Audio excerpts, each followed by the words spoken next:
There are two main ways to get to the Riverland from Adelaide. The busy Sturt Highway via Blanchetown and Waikerie, or the alternative that I prefer, the much quieter back route via Sedan and the Swanreach Ferry. Travel time for both is much the same, although you can be delayed at the ferry at times.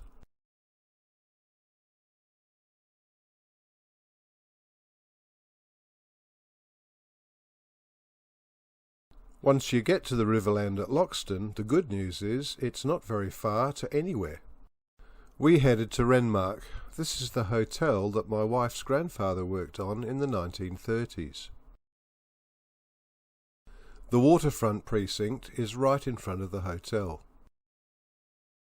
This is the home of the 34-metre-long PS Industry, built in Goolwa in 1910. It was used to keep the Murray open by removing snags and played a major role in weir and lock construction. It was retired in 1969 and fully restored in 1990. Unfortunately, it was not sailing on the day that we visited. Constructed with 3-inch gum planks and an iron topside, it has the distinction of being one of only 6 heritage paddle steamers never to have been sunk. The waterfront is a popular place for tying up houseboats. Now when you go to the Murray, you expect to see houseboats. However, we weren't expecting this.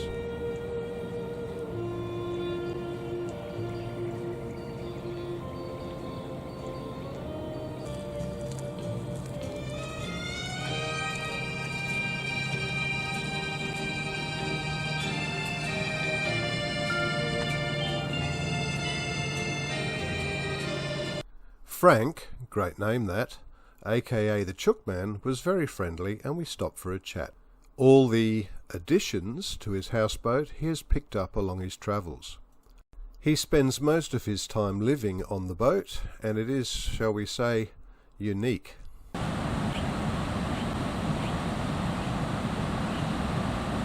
The weirs, each with their own lock, along the River Murray were built to regulate river flow and assist the paddle steamer trade. South Australia duly completed its complement of weirs. Some of the other states were, shall we say, a little recalcitrant. Unfortunately, by the time the program was completed, they were already redundant because the river trade was dying.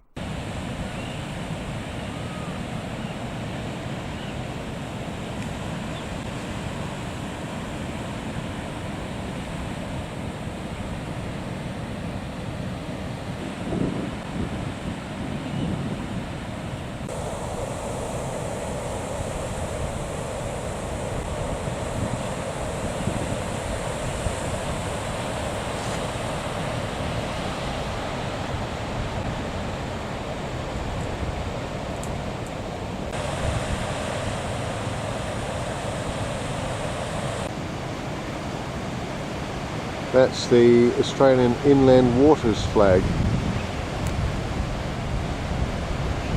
Well, close. This is actually the lower River Murray flag, flown predominantly in South Australia. There's also an upper River Murray flag, and would you believe, a combined River Murray flag.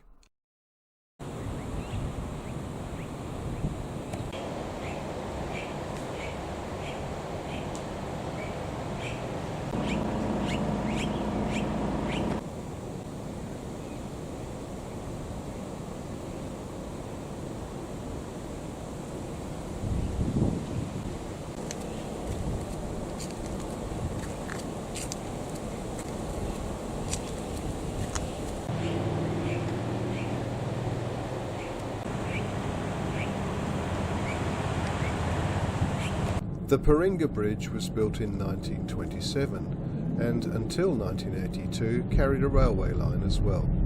It has a unique vertical lifting span that rises 30 feet. It is one of only 4 remaining bridges of this type on the River Murray. This is the Peringa Black Stump. Frank the Chookman told me that he found this along the river and towed it all the way back to Peringa behind his houseboat. Silo art is pretty popular all round the country. The ones at Peringa are particularly impressive.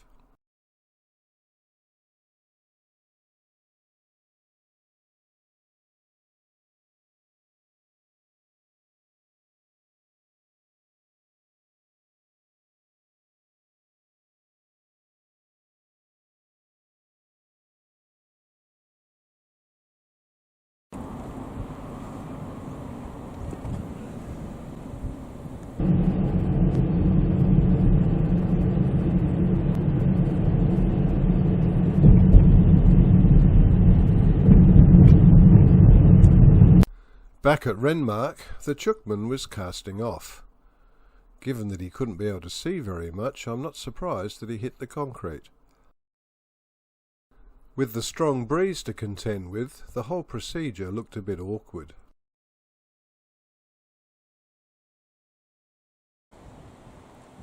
Eventually, however, he cleared the moorings and lurched off down the river.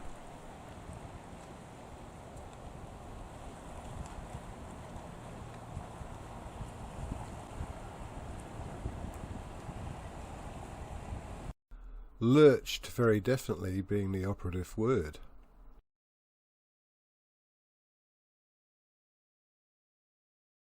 At 36 metres, the Argo was the largest barge that operated on the Murray and was built in Mannum in 1915. The Argo was towed by the PS Industry.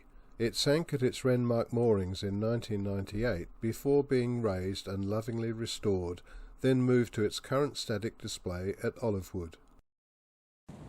Olivewood is a 65-hectare homestead built in 1889 for Charles Chaffey, one of the Canadian Chaffey family of Australian irrigation fame.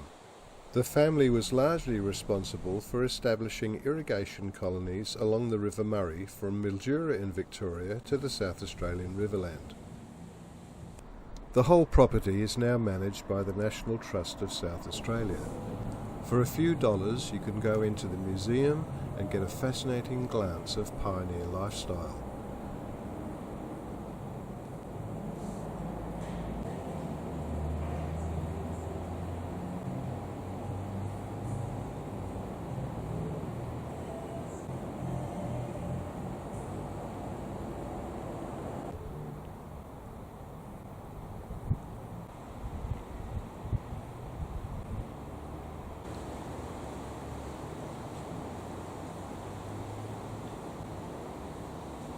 The homestead itself was originally log cabin style, made with local pine and later modernised.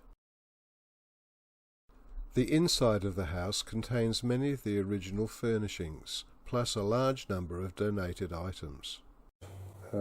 Fly-proof food containers, food storage.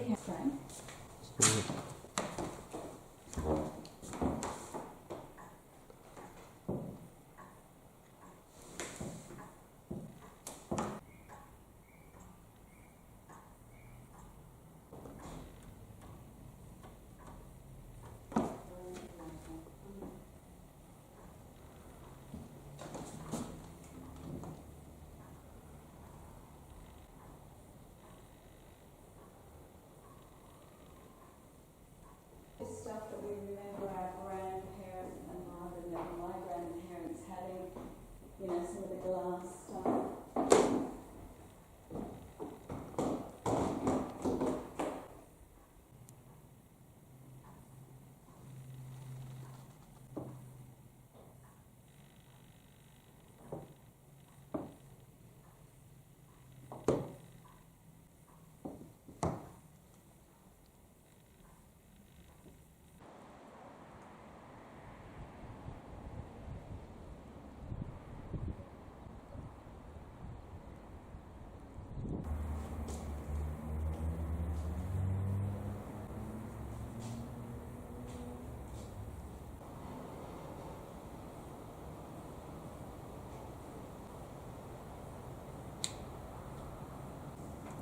All the old tools.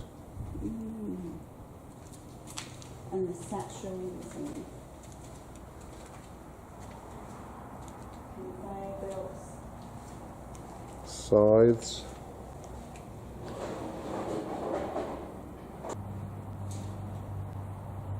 Very old hand wheel cement mixer.